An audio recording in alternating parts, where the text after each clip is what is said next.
ज्योतिष ज्योति जलाते चलो, ज्ञानी गंगा बहाते चलो। राहों में आए जो दीन दुखी, उनको अपना बनाते चलो। हमने गुरु जी के चरण पखारे, जन्म जन्म के संचित पातक।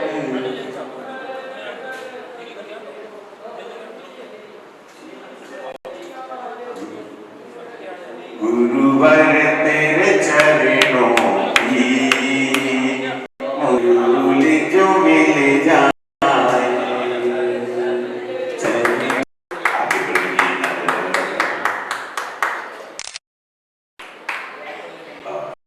संदीप जी जैन परिवार गुरुदेव कार्यक्रम में शामिल करते हैं।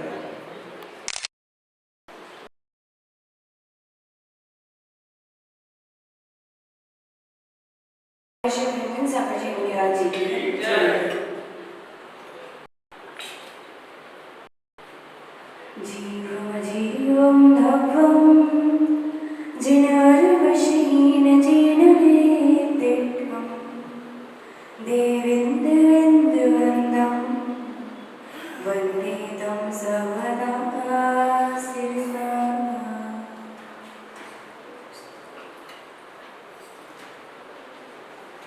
प्रभु जी दया करो, गुरु जी दया करो, मन में आ बसो, मन में आ बसो। तंत्र मंत्र पूजा नहीं जानो, तंत्र मंत्र पूजा नहीं जानो।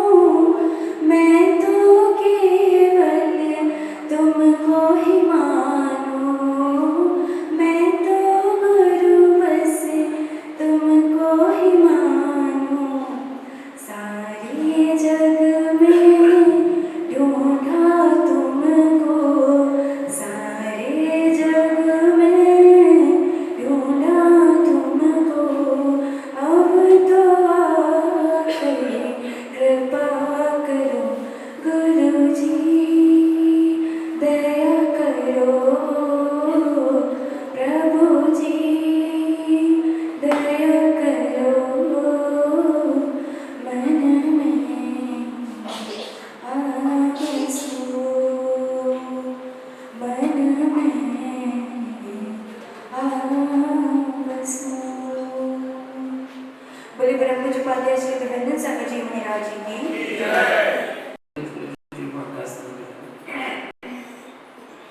इडमिदूनि भट्टिमाडं परमपाणं जिडन्ति शोधेण बोच्छामि सारं सायार्धं मीडम्। इडमो हरिहन्ताडम् इडमो सिद्धाडम् इडमो वज्रायाडम् इडमो लोहि सविसाहुडम्। जय बुलंदान से परमेश्वरी भगवान की, ऑनलाइन श्री पांचनाथ भगवान की, आचार्य भगवान कुंद कुंद स्वामी की, आचार्य गुरु विराट सागर जी महामुनि राज की, आचार्य श्री सुध सागर जी महामुनि राज की।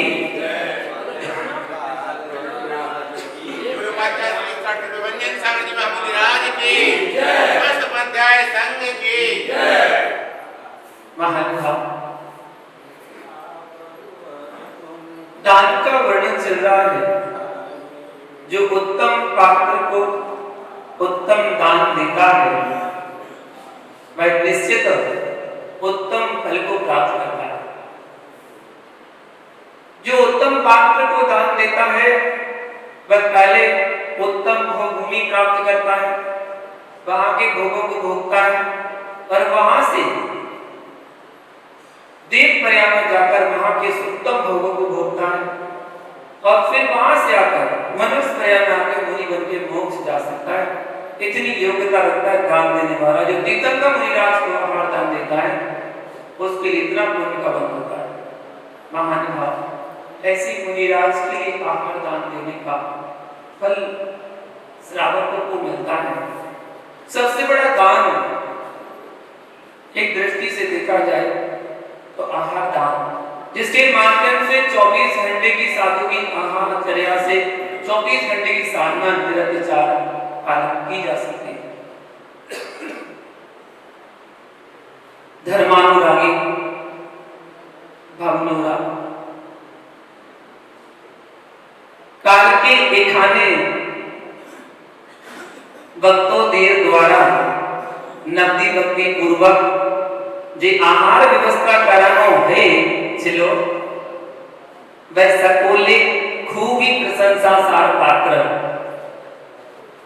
आमार सकल भक्तों दे सुख खूब आशीर्वाद आमाके खूब ही भालो लागे छे।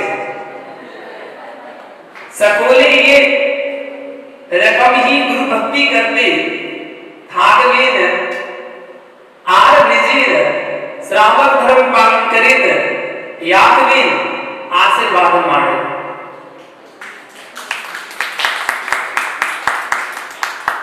बहुत अच्छी तरीके से कल जेंट्सों ने चौका लगाया, पुरुष वर्ग का चौका था। लगभग 40 उसमें श्रावक थे, पुरुष थे, जिन्होंने बनाया भी और भोजन आहार दिया भी, कराया भी, पूरी व्यवस्था को। महिलाओं को लग रहा था कि पता नहीं कैसे होगा, हो पाएगा कि नहीं हो पाएगा। लेकिन एक ताज्जुब की बात कि महिलाएं 9 बजे आहार बना के तैयार करती थी, पुरुषों ने 8:30 बजे बना के तैयार कर दिया। 8:30 बजे आहार तैयार हो गया था। बोले जी पानी शुद्धि का, अभी थोड़ी देर रुक जाओ, अभी उठते हैं, थोड़ी देर बाद उठते हैं। और सभी ने बड़े भक्ति भाव से आहार दिया। तो कहते कैसे भी हो, कच्चा पक्का जैसा बनाओ, गुरुजी आप देख लेना, ऐसा नहीं है, आहार बहुत अच्छा बना था। और जब भक्ति भावों से दिया जाए तो मैंने कल भी बताया था कि नीरस भोजन सरस बन जाता अगर भक्ति साथ में है। ये मिर्च मसालों के साथ साथ का प्रेम का वात्सल्य का मसाला भी उसमें थोड़ा सा डालो, अपनी भक्ति का मसाला थोड़ा सा डालो, उस भोजन में बड़ा स्वाद आ जाता है। बस आपकी भक्ति का मसाला उसके अंदर होना चाहिए। तो बड़ी भक्ति भावों से कल सभी श्रावकों ने, अच्छे श्राविका नहीं श्रावकों ने तो शुद्धि बोल रहे थे ना, शुद्धि में स्पेशली बोल दिया था हम सभी श्रावकों के द्वारा। ऐसे शुद्धि में श्रावक श्राविका बोलते थे, कल श्रावक अकेला बोला। बहुत अच्छी तरह से भक्ति भाव से उन्होंने नवदा भक्ति पूर्वक पढ़ाहर किया। कहते हैं आहार देने से ज्यादा कठिन है पढ़ाहर करना। आहार देना तो आसान है, पढ़ाहर करना मुश्किल। और फिर मुझसे बस ये मत कहा करो कि मेरा थोड़ी सरल विधि दे लेना। अगर कह दिया तो उस दिन तो जरूर कठिन लेंगे, कुछ बोलो नहीं तो अपने आप हम सरल ले लेंगे। अगर बोल दिया तो उस दिन तो कठिन लेनी है। वैसे कल ज्यादा कठिन नहीं थी, जल्दी समझ में आ गई।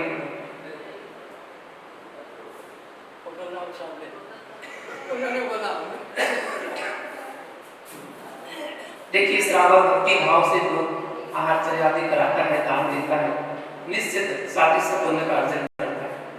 आचार्य भगवान कुंद स्वामी कई गाथाओं के माध्यम से आहार दान की और श्रावक के लिए पूजा की व्याख्या कर रहे हैं कि श्रावक का जो मुख्य धर्म है दान और पूजा करना, अगर वो अपने कर्तव्य का पालन करता रहे तो निश्चित वह श्रावक उत्तम गति को प्राप्त प्राप्त करेगा। ऐसा आचार्य भगवान कुंद कुंद स्वामी कहते हैं। तो आप लोग पूजा में पढ़ते भी हैं, दान 4 प्रकार का 4 संघ को दीजिए। ऐसे ही ना, दान 4 प्रकार का 4 संघ को दीजिए। आहार दान, औषध दान, अभय दान, ज्ञान दान, ये 4 दान है। और 4 प्रकार का संघ कौन सा? संघ कौन सा? मुनियारिका, श्रावक श्राविका, चतुर्वेद संघ इनको कहते हैं। 4 प्रकार के संघ को दिया जाता है। उत्तम मध्यम जघन पात्र को दिया जाता है, वही दान कहलाता है। इसके अलावा जिज्ञासा करता है एक भक्त सच्चा श्रावक कि इनके अलावा और भी कहीं हम दान दे सकते हैं कि ये 4 ही दान है बस और कोई दान नहीं है, इनके अलावा भी कहीं दान दिया जा सकता है? तो आचार्य कुंद कुंद स्वामी कहते हैं हाँ, बिल्कुल दिया जा सकता है। तो 7 क्षेत्रों में दान देने का विधान बताया जा रहा है। सुवितवीयं पवै जिनुत्त सत्तकेतेषु सोतिरुवण वर्रज्य फलम गुंजरि कल्याण पंच फलम। जो पुरुष जिनुत्त सत्तकेतेषु, जिनेन्द्र भगवान के द्वारा कहे गए 7 क्षेत्रों में नियत सुवित्त वियम, अपने नीति पूर्वक अर्थात न्यायोपार्जित श्रेष्ठ धन रूपी बीज को, बवई मतलब बोता है, तो क्या होगा उससे? सो इह तिरुवण रज फलम, वह इस लोक में तीनों भुवनों के राज्य रूपी फल को कुंजति मतलब भोग कर आगे क्या प्राप्त करेगा? कल्याण पंच फलम, अर्थात 5 कल्याण के फल को प्राप्त होता है। सोचिए, आचार्य भगवान कह रहे हैं इस लोक में तीनों भुवनों के राज्य रूपी फल को प्राप्त करेगा, भोगेगा और फिर परंपरा से 5 कल्याण के फल को प्राप्त करेगा, अर्थात उसके भी 5 कल्याण मनाए जाएंगे। ऐसा आचार्य भगवान बता रहे हैं। कहते हैं जो पुरुष जिनेन्द्र भगवान के द्वारा कथित 7 क्षेत्र, इन 7 क्षेत्रों में दान देने योग्य क्षेत्र बताए गए हैं कि 7 क्षेत्रों में हम दान कर सकते हैं। तो 7 क्षेत्रों में और शर्त रखती न्यायोपार्जित, आपने न्याय से जो धन कमाया है, न्यायोपार्जित धन संपत्ति का सदुपयोग सद्भावना से करता है और अपने श्रेष्ठ धन रूपी बीज को, दान को उत्तम खेत में बोता है, वह श्रावक 3 लोक के राज्य को भला होता है, तीनों लोकों के सुख को भोग करने वाला होता है, तीनों लोक का स्वामी होता है। परंतु कैसा दान? न्यायोपार्जित कमाए गए धन से उत्तम दान दिया जाए, उत्तम पात्र को दिया जाए, तभी वो उत्तम फल देता है, जो निस्वार्थ भावना से दिया जाता है, अभिलाषा से रहित होकर जो दान दिया जाता है, स्वार्थ से नहीं देखा जाता उसमें। अरे मुनिराज हमारे यहाँ आएंगे तो हमारा घर पावन हो जाएगा, अब इस टोके में आहार करेंगे, अंदर वाले कपड़े में कराते हैं जिससे वो यहाँ से निकलेंगे तो पूरे घर में उनके चरण पड़ जाएंगे, और जब उनके आहार हो जाएंगे तो दूसरी तरफ से लाएंगे तो दूसरी तरफ वाले कपड़ों में चरण पड़ जाएंगे, तो सारे कपड़ों में चरण पड़ जाएंगे। इसलिए अंदर वाले चौके में, अंदर वाले कमरे में चौका लगा, भले अंदर वाले कमरे में अंधेरा हो, दिख नहीं रहा हो, कुछ परेशानी हो रही हो, स्वार्थ, कहीं ना कहीं स्वार्थ छुपा रहता है। अगर हम दान देंगे तो देखिए कितना वैभव, शास्त्रों में पढ़ते हैं कि जिनमें आहार दान से 50,000 की वर्षा हो जाती है, रत्नों की वृष्टि हो जाती है। मैं भी आहार कराता हूँ, मेरे यहाँ भी 50,000 होंगे, मेरे यहाँ भी रत्नों की वृष्टि होगी। क्या? स्वार्थ, लोभ, लालच। दान तो निस्वार्थ भावना से दिया जाता है, जहां पर किसी प्रकार की कोई अभिलाषा नहीं हो, जहां पर किसी प्रकार की इच्छा नहीं हो, ना कोई आकांक्षा हो कि मुझे ये मिल जाए, मैं दान दूंगा तो मुझे ऐसा मिल जाएगा। नहीं, जिसे देने के बाद बदले की भावना नहीं होती है, वह दान 3 लोक के फल को देने वाला होता है। बदले की चाह नहीं होती कि मुझे बदले में ऐसा मिले, मैं दान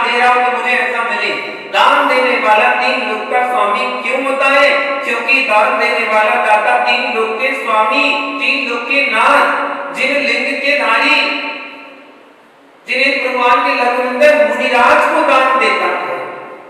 तीन रत्नों के स्वामी दिगंबर मुनिराज, जो 28 मूल गुणों को धारण करने वाले हैं, सब में दर्शन, सब में ज्ञान, सब में चार, तीन रत्नों के स्वामी हैं, पुजारी हैं। ऐसे महाव्रतों को धारण करने वाले महाव्रती दिगंबर मुनिराज, तीन रत्न जिनके पास हैं, दर्शन ज्ञान चारित्र, सम्यक दर्शन, सम्यक ज्ञान, सम्यक चारित्र, जो श्रावक रत्न के स्वामी को भक्ति भाव से दान देता है, वह तीन लोक का स्वामी होता है।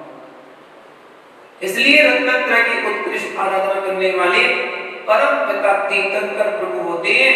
जिन तीर्थंकर प्रभु को जो श्रावक संयम और भक्ति पूर्वक मुनि अवस्था में, ध्यान देना, पुनः बता रहा हूं, एक ग्रास भी आहार देता है, वह नियम से तीन भाव में मोक्ष को प्राप्त कर लेता है।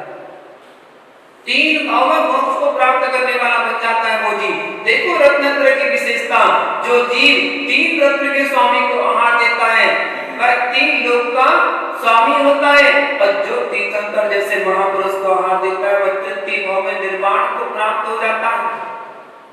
सोचो, तीन ही भाव में क्यों निर्वाण को प्राप्त करता है?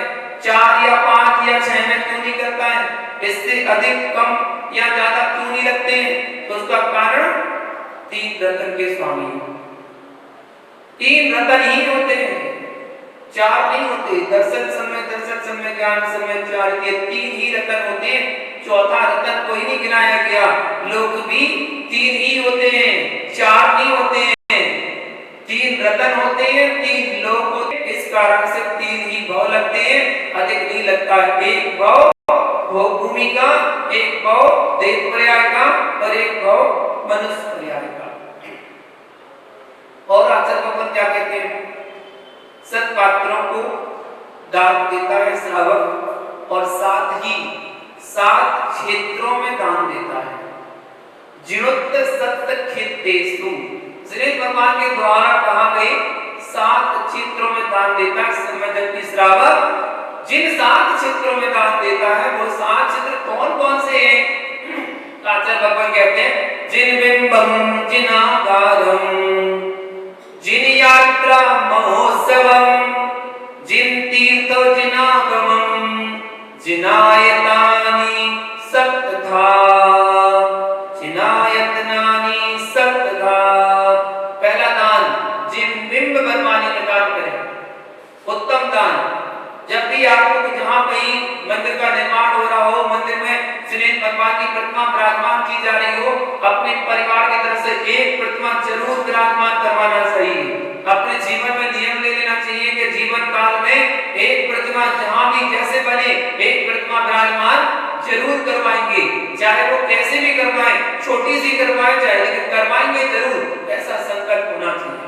आचार्य भगवान कहते हैं, जो धनिया के बराबर मंदिर और राई के बराबर जिन प्रतिमा को विराजमान करवाता है, उसका फल परंपरा से मुक्ति को प्राप्त करता है। इतना फल दिया गया भगवान की प्रतिमा विराजमान करने का। इसलिए हमारे यहाँ जैन समाज में प्रतिमा विराजमान करने का बड़ा क्रेज है। और कुछ बनवाए या ना बनवाए, प्रतिमा विराजमान हो रही होगी तो 10 लोग तैयार हो जाएंगे। अभी यहाँ की बात करें कि यहाँ पर अगर बात करें 5-6 प्रतिमा और विराजमान करनी है, और अभी बोलो तो 5 प्रतिमा देने वाले तैयार हो जाएंगे, हमारी तरफ से प्रतिमा विराजमान करना है। इतना क्रेज होता है जिनेंद्र भगवान की प्रतिमा विराजमान करने का। सोचो, उस प्रतिमा के माध्यम से कितने लोग समय दर्शन प्राप्त करेंगे, कितने लोगों को समय दर्शन की प्राप्ति होगी, कितने लोग अपने उस भाव का कल्याण कर लेंगे, अपनी आत्मा का कल्याण कर लेंगे, जिन बिंब दर्शन करने मात्र से। तो जिन बिंब समय दर्शन प्राप्त कराने में निमित्त बनता है, तो आपके द्वारा जिन बिंब विराजमान किया गया है, वो कितने लोगों को समय दर्शन प्राप्त कराएगा, कितने लोगों की, और जिन धर्म की प्रभावना कराएगा। इसलिए क्रेज है कि भगवान की प्रतिमा विराजमान करनी है। सबसे पहला दान श्रावक को जिन बिंब बनवाने का करना चाहिए, कि जिन बिंब स्थापित करवाएं। और अगर और सक्षम है, धन संपन्न है, पैसा बहुल है, बहुत पूर्व पुण्य के वजह संपत्ति बहुत भरी पड़ी है, जब भरी पड़ी है तो उसका सदुपयोग कर लो। जिन्हें भगवान का मंदिर बनवा दो, पूरा का पूरा मंदिर बनवा देना अपनी तरफ से।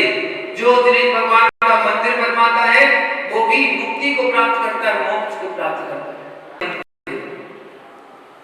एक की छोड़ो, भरत चक्रवर्ती ने तो 72 जिनालय बनवा दिए थे। कैलाश पर्वत पर 72 स्वर्णमयी जिनालय बना दिए थे। ऐसे भव्य जिनालय जो सुनने में आते और देखने में तो अभी आते हैं। ऐसे भव्य जिनालय थे जहां पर 500 धनुष की प्रतिमा विराजमान की गई थी। ऐसे भव्य जिनालय, वो समय कैसा होगा उस समय का जब भरत चक्रवर्ती ने जिनालय बनाए।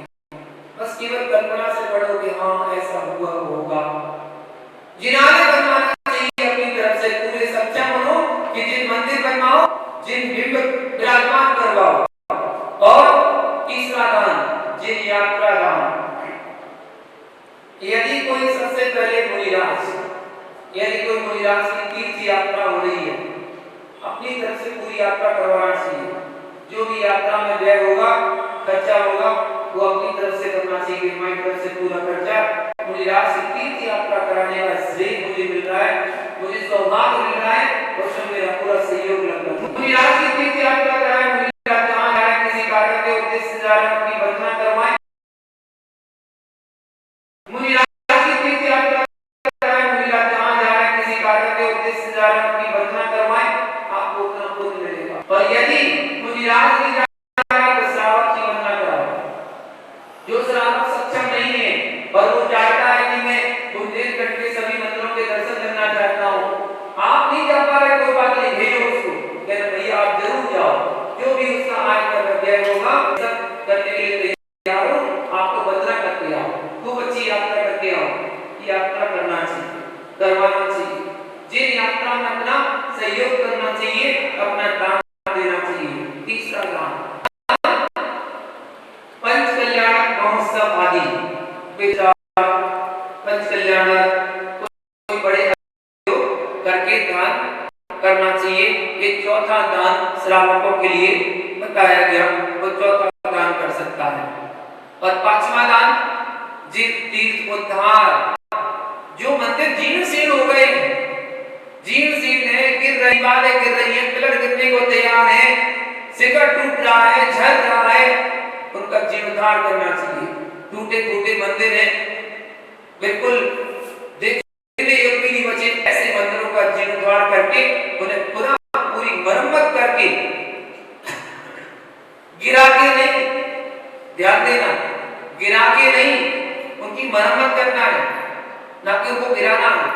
प्राचीन मंदिर को गिरा दिया, जो 100 साल पुराना मंदिर था और आपने उसको लेवल से गिरा दिया, पूरा बोले नया बनाएंगे, नवीनीकरण क्या करना है, पूरा नया बनाएंगे, और पूरा उसको जमीन से ध्वस्त कर दिया और फिर नया बनाया। आपने वो 1 साल में 2 साल में मंदिर बना के तैयार कर दिया तैयार। बताइए अब वो कितने साल पुराना मंदिर है? बस पहले 100 साल पुराना था और आपने गिरा दिया, नया बना दिया, तो कितना पुराना हो गया? नया मंदिर। कौन सा मंदिर? नया मंदिर है, अभी तो बना है, नया मंदिर। और यदि उसी की मरम्मत कर देते तो जितने लोग आते, आप बड़े फक्र से कहते हमारे गांव में 100 साल पुराना मंदिर है, 100 साल पुराना मंदिर। इसलिए मरम्मत करना, जीर्णोद्धार करना, गिराना मत। मंदिर गिराए नहीं जाते हैं, मंदिर को गिरा के और नवीनीकरण नहीं किया जाता कि नवीन मंदिर बना दिया। एक जगह मेरा ब्याह चल रहा था, वहां देखा हमने 500 साल पुराना मंदिर था, उस मंदिर को पूरा ध्वस्त कर दिया गया, बिल्कुल लेवल से बना के जमीन के से पिलर निकाले जा रहे हैं। और 4 मंदिर और जब हमने बोला हमने कि अब ये 2 साल 3 साल में मंदिर बन के तैयार हो जाएगा, इन 5 में नया मंदिर कौन सा होगा? बोले यही वाला जो बन रहा है। हमने कि अभी 2 साल पहले आप कहते थे ये हमारा 500 साल पुराना मंदिर है, और अब 2 साल बाद कहोगे कि नया मंदिर है। क्या किया हमने? प्राचीनता को समाप्त कर दिया। इसलिए जीर्णोद्धार तो करना, गिराना मत। ये 5वां दान श्रावक के लिए। 6वां दान जिनागम प्रकाशन करवाना। कहीं जिनवाणी छप रही है, शास्त्र छप रहा है, उसमें अपना सहयोग करना चाहिए, जितना बन सके खुद जाना चाहिए, मुनिराज के पास जाना चाहिए। वर्तमान में मुनिराज के निमित्त से ही शास्त्र छपते हैं और कोई श्रावक शास्त्र नहीं छपवाता कि अपनी मर्जी से शास्त्र छपवा दे, कोई नहीं छपवाता। किसी के मन में विचार भी नहीं आता, भाव भी नहीं आता कि मैं कोई शास्त्र का प्रकाशन करवा दूं, किसी के मन में नहीं आता। तो मुनिराज के पास जाके निवेदन पूर्वक पूछो, मुनिराज कोई शास्त्र साहित्य वगैरह छपना हो तो बताइए ना, हम शास्त्र दान करना चाहते हैं, शास्त्र में कुछ अपने धन का सदुपयोग करना चाहते हैं। अगर वो कहे अभी जरूरत नहीं है, अभी कोई नहीं छप रहा है, तो कोई बात नहीं, जब वो आप बताइएगा हमें उसका कुछ ना कुछ सहयोग हम भी करेंगे, उसमें हमारा भी सहयोग लगना चाहिए। शास्त्र छपवाना, सोचिए एक बार आपने एक शास्त्र छपवा दिया तो शास्त्र कितने लोग पढ़ेंगे, कितने लोग उससे अध्ययन करेंगे, कितने लोगों का ज्ञान का विकास होगा उसके माध्यम से। शास्त्र प्रकाशन कर दिया, पहले बड़ी परेशानी होती थी शास्त्र को प्रकाशन करने में, अब कुछ नहीं होता। पहले सालों में एक ग्रंथ लिखा जाता था, साल भर लग जाता था पूरा, तब जाके एक ग्रंथ लिखा जाता था। क्यों? कांटों से लिखना है और पत्तों पर लिखना है, तो ताड़ पत्र पर ग्रंथ लिखे हाथों से। अब एक ग्रंथ लिखने को 1 साल 2 साल लग जाते थे, तब जाके ग्रंथ बन के तैयार हो पाता था एक ग्रंथ बनाने में। और अब एक दिन में 1000 ग्रंथ प्रिंट हो जाते हैं। एक कमान दी और प्रिंट करते जा रहा है, छपते जा रहा है, मशीनें लगी हुई है, वो कटिंग करते जा रहा है, उनको बनाते जा रहा है, वाइटिंग करते जा रहा है, वाइटिंग करके किताब बनती जा रही, निकलती जा रही, कुछ करना ही नहीं है। एक कलम नहीं चलानी, आराम से बैठे रहो, बटन चालू कर दिया, बस एक बार सेट कर दिया और किताब छपना शुरू हो गई। बहुत कुछ हो गया, आसान हो गया सब कुछ। इसलिए तो कहते हैं जगह जगह कहते हैं भरी पड़ी है जिनवाणी, भरी पड़ी है जिनवाणी। क्या होगा इतनी जिनवाणी छपवाने से? कोई पढ़ने वाला तो है नहीं है या ये जिनवाणी आपके आगे काम आएंगी। सोचो वो समय ऐसा भी आया था अपने बीच में जब 6 महीने तक अपने शास्त्रों की होली जलती रही थी। इतना साहित्य, इतना शास्त्र था तो इन्होंने इतना जला दिया, 6 महीने तक जलती रही। वो तो हमारे ऐसे श्रावक हुए जिन्होंने जमीन के अंदर दबा दिया, घर के अंदर दबा दिया, छुपा छुपा के ग्रंथों को रखा। तो कुछ ग्रंथ हमारे यहाँ बच गए जो आज आपको पढ़ने को मिल रहे। अगर उस समय वो उनको मिल जाते और वो जला देते तो आज हमारे पास जनागम कुछ बचता ही नहीं, कुछ नहीं बचता। लोग बातें करने वाले बहुत होते हैं, कमेंट्स करने वाले बहुत होते हैं, कुछ ना कुछ कहने वाले बहुत होते हैं, लेकिन भविष्य की बात नहीं सुनते। भविष्य में क्या होने वाला, क्या होगा, आपको क्या पता क्या समय आने वाला है और आपके साथ, आपके समाज के साथ क्या हो जाए, आपको कुछ नहीं पता, कुछ नहीं पता। आज हमारे जितने भी आगम साहित्य हैं, जितने भी ग्रंथ हैं, सभी ग्रंथों को आचार्य सुबुद्धि सागर जी महाराज हैं, उनके द्वारा सभी ग्रंथों को स्कैन कर दिया गया और स्कैन करवा के उनको नेट पर डाल दिया गया और उनकी पेन ड्राइव बना दी गई। ये कितनी सी पेन ड्राइव है? मात्र 32 GB, 32 GB की पेन ड्राइव है और उसमें 1000 ग्रंथ डले हैं अपने, 1000 ग्रंथ। धबला के 16 भाग, जय धबला, महाधबला, लब्धि सार, छपना सार, कौन सार, जीत कांड, कर्म कांड, तिल्लोक प्रणति, तिल्लोक सार, सारे ग्रंथ उसमें एक छोटी सी पेन ड्राइव में है। आपको बड़े बड़े बैग उठाने की आवश्यकता नहीं है, बस एक बैग में एक पेन ड्राइव डाली और आराम से चल दो, कहीं भी जाके कोई सा भी ग्रंथ उठा के पढ़ लो आराम से। पूरा टिक टू टिक पूरा ग्रंथ का ग्रंथ स्कैन कर दिया गया। तो नई जमाने के हिसाब से, टेक्नोलॉजी के हिसाब से, उसके हिसाब से चलना पड़ेगा। अगर आप चलेंगे तभी आगे बढ़ पाएंगे। रूढ़ी बातें में फंसे रहे, अरे कैसे होगा, क्या होगा, अभिनय हो जाएगी, वो हो जाएगा, इसमें डाल लेंगे तो अभिनय हो जाएगी, ये मोबाइल में डाल लिया वो तो बाथरूम में लेके जाते हैं, ऐसा हो जाता है। कितना सोचोगे? यही सोच सोच के तो हम अपने धर्म से पिछड़ा करते जा रहे हैं, धर्म को पीछे करते जा रहे हैं। जो साथ वाले अपने हैं वो विदेशों में धर्म को ले जा रहे हैं और अपन वहीं के वहीं करते हैं रूढ़ीवादी में, ऐसा नहीं वैसा नहीं, ऐसा नहीं कर सकते, बहुत पाप लगेगा, दोष लगेगा। अरे भैया बिठा दे अपने को सीधे कुएं वाली ना, कुआं होता ना, कुएं का मेढक तो जानते हो ना, वो समझता संसार यही है बस। कुएं का मेढक क्या समझता है? संसार यही है। और जब उस मेढक को निकाल के एक समुद्र में डाल दिया जाए तब उसे पता चलता, ओ सुन इतना बड़ा है, हम तो इतना सा समझते थे संसार इतना सा है। ऐसे मत बनो, असीम समुद्र बनने की कोशिश करो। हमारा जनाबम समुद्र है, समुद्र कुआं नहीं है जो पाटों में बांध दिया जाए, नहीं, समुद्र है जिनागम का प्रकाशन करवाना चाहिए। इन प्रकार जिनवाणी पहुंचना चाहिए। हमारा शुरू से ही काम रहा, स्वाध्याय करो कराओ, स्वाध्याय करो कराओ, बस। इसलिए साल में 2 बार प्रतियोगिता निकालता हूँ, 2 बार प्रतियोगिता निकलती, एक शास्त्र निकलती। जिसको प्रतियोगिता भरनी है उस शास्त्र का स्वाध्याय आपको करना ही पड़ेगा, करना ही पड़ेगा। कोई बड़े से बड़े आचार्य उस प्रतियोगिता को बिना शास्त्र पढ़े नहीं कर सकते। श्रावक तो छोड़ो, आचार्य उपाध्याय मुनिराज भी नहीं कर सकते, उसको शास्त्र पढ़ना ही पड़ेगा अगर प्रतियोगिता पूरी भरनी है तो। इस बहाने एक ग्रंथ का स्वाध्याय हो जाता है, एक जनवरी में, एक जुलाई में 2 ग्रंथ का स्वाध्याय एक साल में तो कंफर्म है। 10 साल में तो 20 ग्रंथों का स्वाध्याय हो गया। 12 साल से प्रतियोगिता निकल रही है, 24 ग्रंथों का स्वाध्याय तो वैसे कराते। इसके माध्यम से स्वाध्याय हो जाता है। तो जितने लोग उसमें सहयोग करते हैं प्रतियोगिता छपवाने भिजवाने में, तो उनको भी शास्त्र दान का लाभ मिलता है, क्योंकि वो उनके माध्यम से पूरे भारत में जितने लोग पढ़ रहे हैं उनके माध्यम से ज्ञान का विकास हो रहा है। जहां भी जिनवाणी प्रकाशन हो उसका सहयोग करना चाहिए। वो जिनागम प्रकाशन सहयोग कहलाता। 6वें नंबर का दान है श्रावक के लिए। और 7वां दान जिनायतन,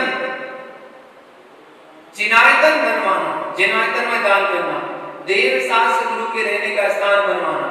देव के रहने का स्थान वेदी, सिंहासन, जिनको आसन देना। जिनवाणी का आसन अलवारी, अलवारी बनवाना, ये जिनवाणी का आसन है। और गुरु का आसन तखत, चौकी, पाटे आदि बनवाना। इन जगह पर भी श्रावक अपने दान कर सकता है। ये 7 दान है। ये दान 7 उत्तम स्थान बताए गए हैं। जिन बिंब बनवाने के लिए धन या सोना चांदी पीतल आदि दान में या पूर्ण जिन बिंब बनवाकर स्थापित करवाता है वह महान पुण्य को प्राप्त करता है। सोने की मूर्ति बन रही है, पहनने के लिए सोना तो बहुत उपयोग कर लेते हैं, कभी मूर्ति बनवाने के लिए उपयोग करके देखो। जितना पहनते हैं उसमें से कुछ परसेंट ही प्रतिमा में सहयोग करके देखो, कितना आनंद आता है, वो पुण्य प्राप्त करता है। श्रावक आचार आदि ग्रंथ में बताया गया, आचार्यों ने कहा है कि जो श्रावक अंगुष्ठ प्रमाण, एक अंगूठे प्रमाण जिन बिंब का निर्माण करवाता है और उसकी पूजा करता है, उसका फल कहने में कौन समर्थ है। अर्थात कोई नहीं, इतना फल मिलता है कि कोई समर्थ नहीं है उनके फल देने बताने में। वह अक्षय पुण्य का उपार्जन करता है। जैसा कि कर्नाटक का आपको दृष्टांत पता होगा, कर्नाटक में श्रवणबेळगोला में चामुंडा राय ने बाहुबली भगवान की विशाल प्रतिमा का निर्माण करवाया था। चामुंडा राय ने प्रतिमा के साथ साथ उतना ही विशाल पुण्य का भी संचय किया था। धन्य है चामुंडा राय, जन जन की आंखों का सितारा बन गया। ऐसा होता है दान, ऐसा होता है दान। वो 1000 साल पहले जो प्रतिमा बनवाई थी आज भी उतंग ऐसे पहाड़ पर दिखती है। दूर से दर्शन करो, ऐसी बाहुबली की मूर्ति आज तक किसी ने बना नहीं। ऐसी बाहुबली की मूर्ति तो बनी है, बैंगलोर में बनी, कारगिल में बनी, धर्मस्थल में बनी। बाहुबली की मूर्ति तो बहुत बनी है, गोमटगिरी में बनी, विशाल विशाल मूर्तियां बनी है, लेकिन श्रवणबेळगोला जैसी, विंध्यगिरी जैसी मूर्ति आज तक कहीं दूसरी नहीं बनी। मैं बड़ा सुनता था कि बाहुबली की मूर्ति है, मुझे दर्शन करने जाना है, दर्शन करने जाना है और मैं दर्शन करूंगा। क्या पता था, क्या भाग्य था, क्या सौभाग्य था हमारा कि वहीं पर मुझे चुल्ला दीक्षा लेने का अवसर मिल गया। बाहुबली के चरणों में ही, सोचो, बाहुबली के चरणों में जहां पर मेरा गृहस्थ जीवन का निवास था, वहां गृहस्थ जीवन की पहली वेदी में विशाल प्रतिमा बाहुबली की प्रतिमाएं थी। तीर्थंकरों की प्रतिमा तो छोटी छोटी है, बाहुबली की प्रतिमा विशाल प्रतिमा, पहली वेदी की जो प्रतिमा है वो बाहुबली की प्रतिमा। तो बचपन से बाहुबली की दर्शन करते आ रहे थे, बचपन से दर्शन करते थे, बाहुबली के दर्शन करे, जब भी गए दर्शन तो बाहुबली पे पहली वेदी दिखनी है तो बाहुबली दर्शन करे, लेकिन वो आगे चलकर सौभाग्य के साथ बाहुबली की क्षणों में ही दीक्षा हो गई। ये भी एक सौभाग्य है। बाहुबली भगवान की प्रतिमा ऐसी प्रतिमा अद्वितीय प्रतिमा, एक बार जो जाए वो देखता रह जाए, देखता रहे तो देखते ही रह जाए, नजर ना हटे उसकी। ऐसी प्रतिमा मन को मनोक लगने वाली वो प्रतिमा, एक चेतनात्मन सदैव दान देने में प्रतिमा बनवाने में अपनी संपत्ति का उपयोग कर। जिन बिंब के बाद दूसरा दान जो बताया गया वो जिन मंदिर बनवाना बताया गया है, दूसरे स्थान पर जिन मंदिर को क्यों कहा, उसका कारण यह है कि जो जिन प्रतिमा का जिन बिंब का निर्माण कराएगा वो मंदिर का निर्माण भी कराएगा, मंदिर की प्रतिमा की प्रतिष्ठा करवा के घर में थोड़ी विराजमान करेगा, उनको भी तो जिनालय देगा। जिनालय जिन भगवान का रहने का स्थान जिनालय, प्रतिमा विराजमान करने के लिए विशाल मंदिरों का निर्माण जरूरी है। इसी कारण से जिन प्रतिमा जिन बिंब के बाद जिन मंदिर बनवाने का उपदेश दिया गया, श्रावकाचार्य ग्रंथ में उपदेश मिलता है कि जो श्रावक बिंबी दल एक किंदूरी का पत्र कहलाता है, उसकी बराबर मंदिर बनवाकर और उसमें जौ प्रमाण, जौ तो इतनी सी होती है ना, जो प्रमाण जिन बिंब स्थापित करवाता है उसकी पूजा करता है, उससे मुक्ति समीपवर्ती होती है। आपको ज्ञात होना चाहिए, महाकवि रत्नाकर ने भट्टेश वैभव में लिखा है कि आदिनाथ का पुत्र भरत चक्रवर्ती, भरत ने कैलाश पर्वत पर स्वर्णमयी 72 जिनालय बनवाए, 72 मंदिर बनवाए और प्रत्येक मंदिर में 500 धनुष प्रमाण भव्य प्रतिमाएं विराजमान करवाई। 500 धनुष मतलब 3000 फुट, 3000 फुट की तो प्रतिमा स्थापित करवाई थी और स्वर्णमयी शिखर बनवाए। अब आप सोचो भाई मंदिर कितने सुंदर होंगे, कल्पना करोगे करके आहा क्या मंदिर लगते हुए, कितने स्वर्णमयी विशाल प्रतिमाएं होंगी। धन्य है वो भरत चक्रवर्ती जिसने उन विशाल मंदिरों का निर्माण करवाया, उन मंदिरों का फल उसने उसी भाव में पा लिया। 72 जिन बिंब जिन मंदिर सहित निर्माण करवाए, परंतु जब भरत चक्रवर्ती ने मुनि वृत्तों को धारण किया तब उन्हें मोक्ष प्राप्त करने में, केवल ज्ञान प्राप्त करने में 48 मिनट भी लगे। 72 मंदिर बनवाने थे, 72 मिनट नहीं 48 मिनट के अंदर अंदर केवल ज्ञान की प्राप्ति हुई। ऐसे 72 मंदिरों का निर्माण कराया तो निर्माण प्राप्त किया, या यूं कहा जाए कि आत्म मंदिर का निर्माण करने में मात्र 48 मिनट लगे। वो 72 मंदिर निर्माण करने में तो समय लगा, लेकिन अपने आत्म मंदिर का निर्माण करने में समय बिल्कुल नहीं लगा। ये फल मिला जिन मंदिर बनवाने का, उत्तम फल। इसलिए सदैव अपनी संपत्ति का दान में देकर सदुपयोग करना सीखो। दान के 7 स्थानों में तीसरा स्थान कौन सा बताया? जिन यात्रा तीर्थ यात्रा, इसमें धन आदि का सदुपयोग करना चाहिए। कोई मुनि संघ तीर्थ यात्रा को जा रहा है, उत्तम तो यही है आप स्वयं तीर्थ यात्रा कराने जाएं। उत्तम तो यही है कि आप खुद बिहार कराने जाएं, लेकिन क्या करें, व्यक्तियों में, आदमियों में, आज के श्रावकों में इतनी शक्ति नहीं बची कि वो घर से मंदिर पैदल आ जाए। तो मुनिराज का बिहार क्या कराएगा? मुनिराज का बिहार क्या कराएगा? जब मैं पहली बार यहाँ बनवासी आ रहा था, कहां से आ रहा था? सॉल्टलेक से आ रहा था। कितने लोग मुझे लेने के लिए गए थे, और जब मैंने चलना शुरू किया तो मुश्किल से 4-6 लोग ही मेरे साथ थे, बाकी किले पे बीच में रुका भी तो लोग आए नहीं। और आप कहते हैं मुनिराज थोड़े धीरे चलो ना। हमने कहा भैया तुम्हारे पीछे हम धीरे चलेंगे, तुम्हारे पास तो ऑप्शन है, तुम तो साइकिल से चले जाओगे, स्कूटर से चले जाओगे, टोटो से चले जाओगे, गाड़ी से चले जाओगे, मुझे तो पैदल ही जाना है। मैं क्यों अपनी गर्मी बढ़ाऊं? मुझे तो गर्मी लगेगी, अब धूप बढ़ रही है, तो मुझे तो जल्दी चलना पड़ेगा। चलो हमारे साथ चलोगे तो चल लोगी, अगर बातें करते हुए जाओगे पीछे तो बिल्कुल नहीं चल पाओगे। बिल्कुल बातें नहीं करना चाहिए। जब बिहार में साथ में चलो तो मुनिराज के साथ चलो।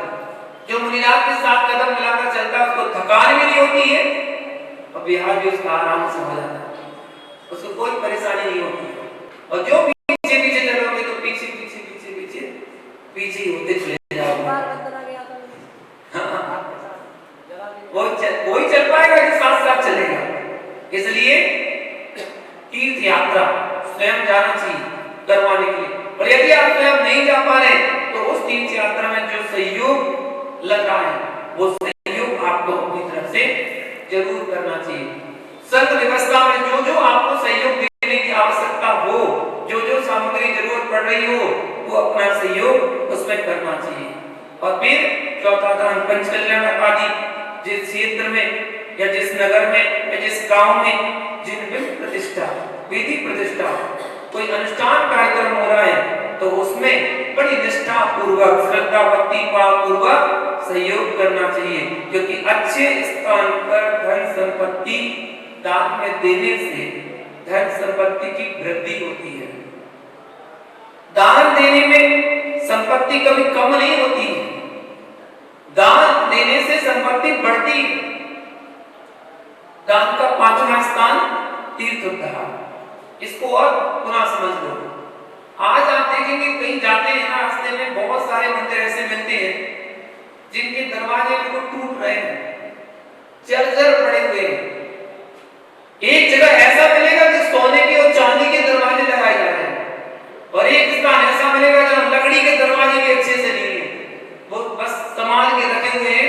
कोई अगर ऐसा धक्का मार देगा ना तो दरवाजे नीचे गिर जाएंगे, ऐसी स्थिति आ जाती है। ऐसे स्थानों पर अपने धन का सदुपयोग करना चाहिए और वहां बनवाना चाहिए।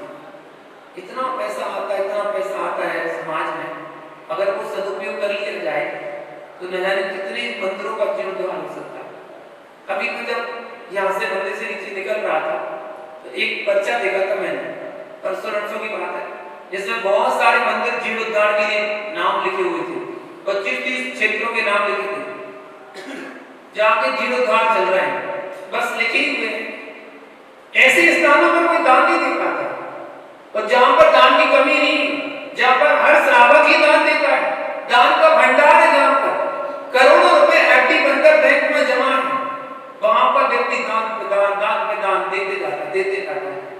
क्या करेंगे? एफडी बनाकर, जो एफडी बनाकर दान अपन दे रहे हैं, वो दान पैसा जो एफडी बनकर इकट्ठा हुआ है वो न जाने कहां जा रहा होगा, किन किन को लोन में दिया जा रहा होगा, कत्ल खानों में, हिंसक जगह पर, फार्म हाउस पर किन किन लोगों को दिया जा रहा होगा और उस पैसे से क्या क्या पाप हो रहे होंगे। क्या करेंगे? उसका सदुपयोग कर लो। अच्छा भव्य से भव्य बनाओ ना मंदिर, जोड़ जोड़ के क्या करेंगे? जब आ रहा है पैसा, दान आ रहा है, उसका सदुपयोग करना चाहिए, उसको रखना नहीं चाहिए, अच्छा उपयोग कर लेना चाहिए। और 6वां स्थान शास्त्र का प्रकाशन करना, और जैसे बने वैसे जिनवाणी के निमित्त, स्वाध्याय के निमित्त जन जन तक पहुंचाने के लिए वो शास्त्र प्रकाशन करवाना चाहिए। शास्त्र का प्रकाशन अज्ञान के पर्दे को नष्ट करता है।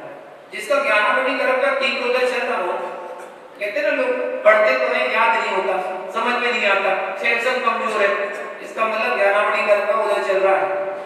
और ज्ञानावनीकरण के क्षयोत्सव लाने के लिए जिनवाणी का प्रकाशन करवाना, जिनवाणी काटना, जिनवाणी को देना, मुनिराजों को शास्त्र भेंट करना, मुनिराज को कहीं भी किसी शास्त्र की जरूरत पड़ी और कहीं भी मिलना हो, कहीं से ही मिलता हो, आप वहां से उस शास्त्र को उपलब्ध करवाइए, चाहे कैसे भी हो। वो कहलाता है उत्तम दान, शास्त्र दान, जिनवाणी प्रकाशन आपका दान है। 7वां स्थान जिनायतन बनवाना, जिनायतन का स्वरूप द्रव्य संग्रह में कहा गया है, सम्यक आदि गुणों का आयतन, घर, आवास, आश्रय, आधार करने का निमित्त, उसको कहते हैं आयतन।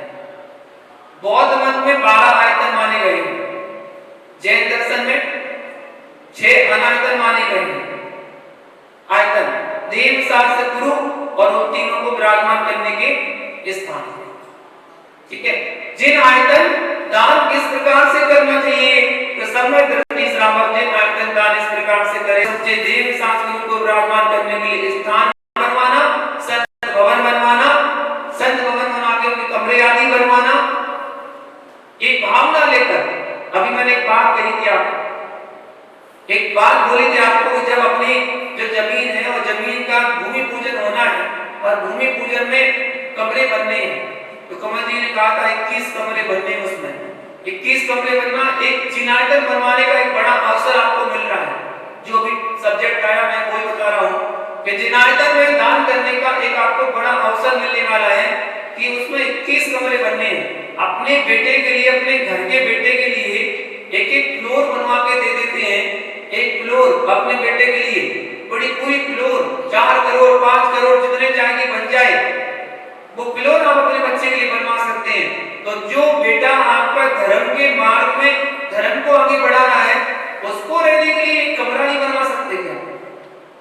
ये भावना मन में आए कि मैं भी एक कमरा बनवाऊंगा, तो मात्र 21 परिवारों को तो सौभाग्य मिल पाएगा उस जिनायतन को बनवाने में। जिनायतन बनवाने में केवल 21 कमरे बने हैं, 21 लोगों को सौभाग्य मिलेगा और एक एक कमरा उनकी तरफ से बनेगा और मंदिर धर्मशाला बनके जिनायतन बनके तैयार हो जाएगा। और जितने साधु आएंगे सब वहां पर रुकेंगे, ठहरेंगे आपके निमित्त से।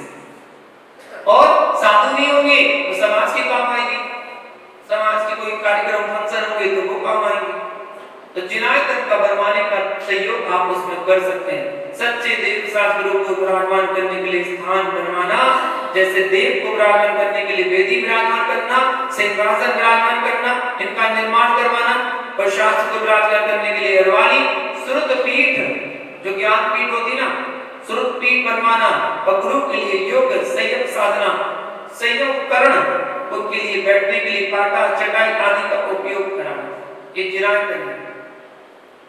यहाँ पर जिनायतन दान से यही सिद्ध होता है। इसी प्रकार से भव्य श्रावक इन 5-7 परम स्थानों में अपने धन का सदुपयोग कर दान देता है। वह भव्य प्राणी कौन से फल को प्राप्त करेगा? पंच कल्याण के फल को प्राप्त करता है। पंच कल्याण किसके होते हैं? जो तीर्थंकर होते हैं, सामान्य केवलियों के नहीं होते, सामान्य भगवान के नहीं होते हैं। पंच कल्याणक केवल मात्र तीर्थंकरों के ही होते हैं। तीर्थंकर प्रकृति का बंध कौन करता है? जो 16 कारण भावनाओं का सतत चिंतन करता है। 16 कारण भावनाओं से, देखिए महिला भी 16 श्रृंगार करती है, ये 16 श्रृंगार करती है। शरीर का श्रृंगार 16 प्रकार के आभूषणों से होता है, और आत्मा का श्रृंगार 16 कारण भावनाओं से होता है। शरीर सुंदर दिखेगा 16 श्रृंगार करने से, और 16 कारण भावनाओं से आत्मा सुंदर नजर आती है।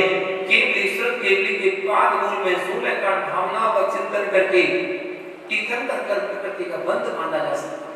जैसा राजा शरणिक ने भगवान महावीर स्वामी के समूह शरण में किया था। 7 स्थानों में दान देता है जो श्रावक, वह महान तीर्थंकर पद जैसे को प्राप्त करके पंच कल्याण के फल को भोगता है। गर्भ कल्याण, जन्म कल्याण, तप कल्याण, ज्ञान कल्याण और मोक्ष कल्याण। 6 महीने पहले से रत्नों की वृष्टि शुरू। अभी तो बालक गर्भ में नहीं आया, गर्भ में आएगा, और 6 महीने पहले से रत्नों की वृष्टि शुरू होगी। कितना पुण्यशाली जीव होगा वो। और 9 महीने तक जब गर्भ में रहेगा तो 9 महीने तक और रत्नों की वृष्टि हो रही। 15 महीने तक प्रतिदिन, और दिन में कितनी बार?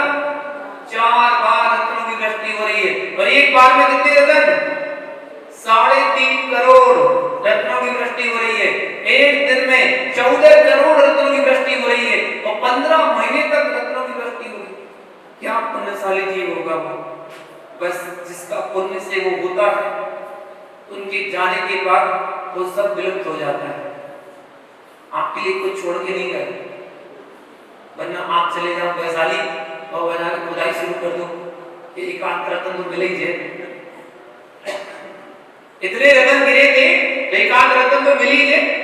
नहीं, कुछ नहीं मिलने वाला, वो रत्न नहीं मिलते, विलुप्त हो जाते। गर्भ कल्याणक मनाया जाता है। जन्म कल्याणक भगवान को बालक को ले जाकर सुमेरु पर्वत पर क्षीर सागर के 1008 कलशों से अभिषेक किया जाता है, जन्माभिषेक होता है। जब तक कल्याण की बारी आती है, लोकांतिक देव आके अनुमोदना करते हैं और उनकी पालकी को देव ले जाकर दीक्षा का महोत्सव मनाते हैं।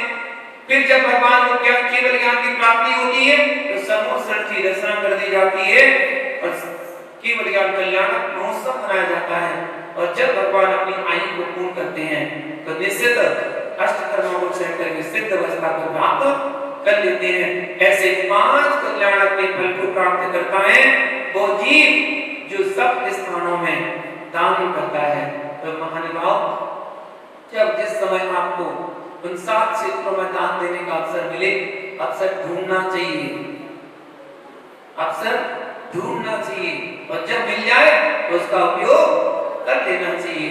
निश्चित आपको साथी सत्पुण्य का अर्जन होगा और ये आपको परंपरा से मुक्ति दिलाएगा।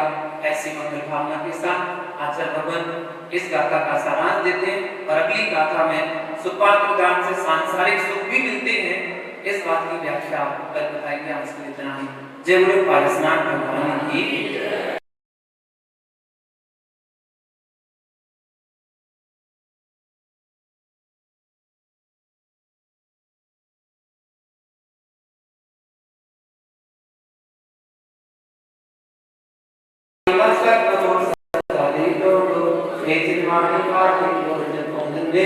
जो तेरी शरणा में सो पावे सुचे, एक जो अर्जन को गुरु सेवा निवृत, दया धर्म पाल सदा यही मोक्ष का पद, धर्म करे संसार को धर्म करे दीवान, धर्म